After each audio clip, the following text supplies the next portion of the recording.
Ready. 5 second test dictation है, सभी लोग ट्रांसक्राइब करेंगे। स्टार्ट। माननीय अध्यक्ष महोदय, महामहिम राष्ट्रपति जी के अभिभाषण पर इस धन्यवाद प्रस्ताव पर आपने मुझे बोलने का अवसर दिया, इसके लिए मैं आपको बहुत बहुत धन्यवाद देता हूँ। राष्ट्रपति जी का अभिभाषण हमारे संसदीय लोकतंत्र की एक अनुपम प्रक्रिया है। इसका उद्देश्य सरकार और विधानमंडल के बीच संचार का एक माध्यम बनाना है। हम इस पर चर्चा करते हैं, बहस करते हैं और अपनी असहमति व्यक्त करते हैं, लेकिन इसे हमेशा बिना किसी संशोधन के पारित किया जाता है। मेरे विचार से यही लोकतंत्र की शक्ति है। महोदय, आज का समय बहुत महत्वपूर्ण है। यह अपने आप को देखने का समय है। हमारे देश की अर्थव्यवस्था चीन के बाद विश्व की दूसरी सबसे तेजी से विकसित हो रही अर्थव्यवस्था है। पिछले 4 वर्षों के दौरान हमारी विकास दर 8% से अधिक रही है। यह बताया जा रहा है कि अगले कुछ वर्षों में हम जापान से आगे होंगे और हमारी अर्थव्यवस्था अमेरिका और चीन के बाद विश्व की तीसरी सबसे बड़ी अर्थव्यवस्था होगी। लेकिन इसके साथ साथ हमें अपने देश की वास्तविक स्थिति की ओर भी ध्यान देना होगा। हमारे यहाँ की अधिकांश जनसंख्या गरीबी रेखा से नीचे रहती है। हमारे यहाँ कुछ ऐसे राज्य भी हैं जहाँ की बहुत ही कम जनसंख्या गरीबी रेखा से नीचे रहती है। इसलिए माननीय राष्ट्रपति जी के अभिभाषण में समावेशी विकास की बात कही गई है। हमारा यह कहना है कि 9 से 10% की विकास दर समावेशी होनी चाहिए, लेकिन यह सेवा क्षेत्र के साथ साथ कृषि क्षेत्र में भी होना चाहिए।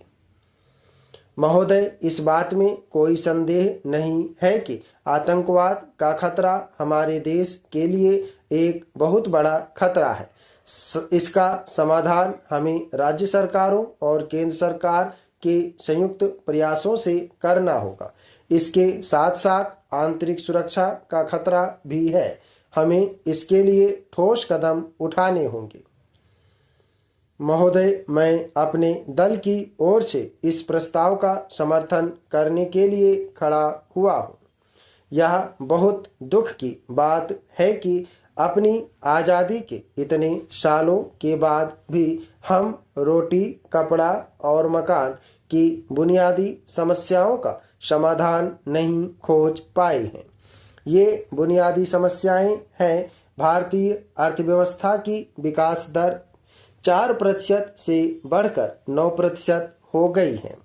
इस विकास दर से किसे फायदा होने जा रहा है? इस विकास दर का लाभ गांवों तक नहीं पहुंच पा रहा है, जहां हमारी 80% आबादी रह रही है। वहां लोगों के पास खाने के लिए कुछ नहीं है, पहनने के लिए कपड़े नहीं है और रहने के लिए मकान भी नहीं है। मैं सरकार को बधाई देता हूं कि उन्होंने बेरोजगार लोगों को साल में 100 दिनों का काम देने का काम किया है। इसके साथ ही साथ हमें यह भी समझना होगा कि वर्ष में केवल 100 दिनों का काम देकर हम बेरोजगारी को समाप्त नहीं कर सकते हैं। इस कानून के कामकाज के बारे में लगातार चर्चा हो रही है।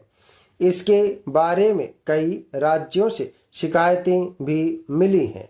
यह हमेशा देखा गया है कि सरकार द्वारा गरीबों के लिए शुरू की गई योजनाओं का लाभ उन लोगों तक नहीं पहुंच पाता है।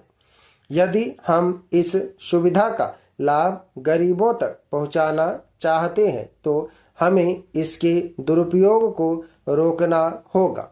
मैं राज्य सरकारों से अनुरोध करूंगा कि वे अपने अपने राज्यों में ग्रामीण क्षेत्रों में रहने वाले गरीबों के लिए बनाई गई इन योजनाओं को सही तरीके से लागू करें।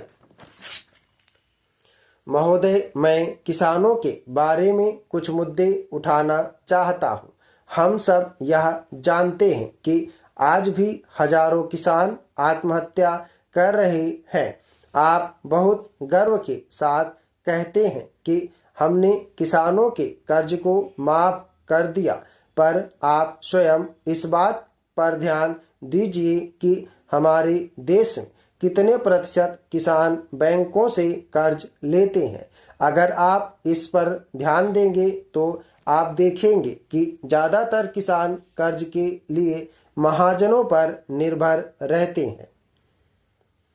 महोदय, हमारे देश में बाढ़ और सूखे की समस्या एक बहुत बड़ी समस्या है। आप बिहार राज्य को ही देख लीजिए। बिहार राज्य में हर वर्ष बाढ़ आती है। इससे हजारों करोड़ रुपए का हर साल नुकसान होता है। इसके कारण वहां रह रहे गरीब लोगों को बहुत परेशानी का सामना करना पड़ता है। आप भी इस बात को जानते हैं कि वहां के सभी बांध कमजोर हो चुके हैं। केंद्र सरकार राज्य सरकार के साथ मिलकर इस परेशानी से बचने का रास्ता निकाल रही है। इस संबंध में नेपाल सरकार से भी बात की जा रही है, क्योंकि बिहार में बाढ़ का मुख्य कारण नेपाल से आने वाली नदियां ही हैं। महोदय, किसानों को उनकी उपज का उचित मूल्य मिलना चाहिए। इस सरकार ने नई फसलों के न्यूनतम समर्थन मूल्य बढ़ाने का प्रयास किया है। अभी हमें किसानों के लिए बहुत काम करना है। असंगठित क्षेत्र में काम करने वाले मजदूरों को सामाजिक सुरक्षा प्रदान करने के लिए इस सरकार ने सामाजिक सुरक्षा विधेयक प्रस्तुत किया है। हम उनके लिए संसद में और संसद के बाहर भी लड़ाई लड़ रहे हैं। मैं समझता हूं कि इस विधेयक के पारित हो जाने के बाद यह उनके लिए एक अच्छी व्यवस्था का निर्माण करेगा। मैं इस बात के लिए सरकार की सराहना करता हूं कि इसमें मिलने वाली राशि को 5,000 रुपए से बढ़ाकर 10,000 रुपए प्रति माह कर दी गई है। निर्माण कार्य से जुड़े मजदूरों को भी इसका लाभ मिलेगा। अब आप स्वयं यह अनुमान लगा सकते हैं कि इस कानून से गरीबों मजदूरों को कितना लाभ होगा। महोदय, मैं सरकार का ध्यान भूमि संबंधी नीति की ओर आकर्षित करना चाहूँगा। हमें हमेशा यह प्रयास करना चाहिए हम किसी सरकारी काम के लिए गरीबों की जमीन को न लें। मैं जानता हूं कि यह पूरे तौर पर संभव नहीं है, पर हम इसके लिए प्रयास तो कर ही सकते हैं, क्योंकि हमें यह समझना होगा कि गरीबों के पास उनकी जमीन के अलावा कुछ भी नहीं है। हमें इस संबंध में कानून अवश्य बनाना चाहिए। महोदय, जनता के हाथ में अधिकार हो और जनता अपना फैसला स्वयं करे, इसके लिए पंचायती राज व्यवस्था बनाई गई है। सरकार के कार्यक्रमों को पंचायती राज व्यवस्था के माध्यम से लागू किया जाता है, लेकिन हमारे प्रयास के बावजूद भी यह व्यवस्था ठीक से काम नहीं कर पा रही है।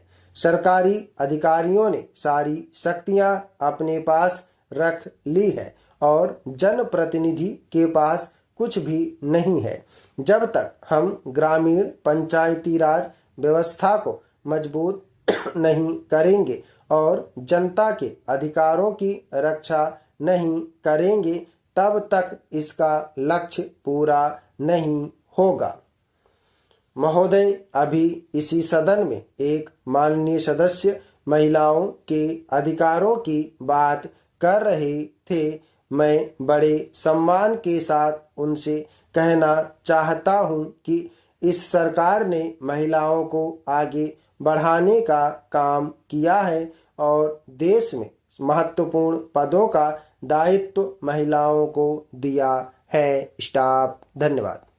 ओके दोस्तों, आप लोग इसको प्रैक्टिस करिएगा। सभी लोग मैटर को प्रैक्टिस करेंगे। अगर एक बारी में छूटता है तो 2 बारी 3 बारी लिखेंगे। लिखने के बाद उसको रीडिंग करेंगे 10 मिनट, उसके बाद ट्रांसक्राइब करेंगे। सभी लोग ट्रांसक्राइब करेंगे।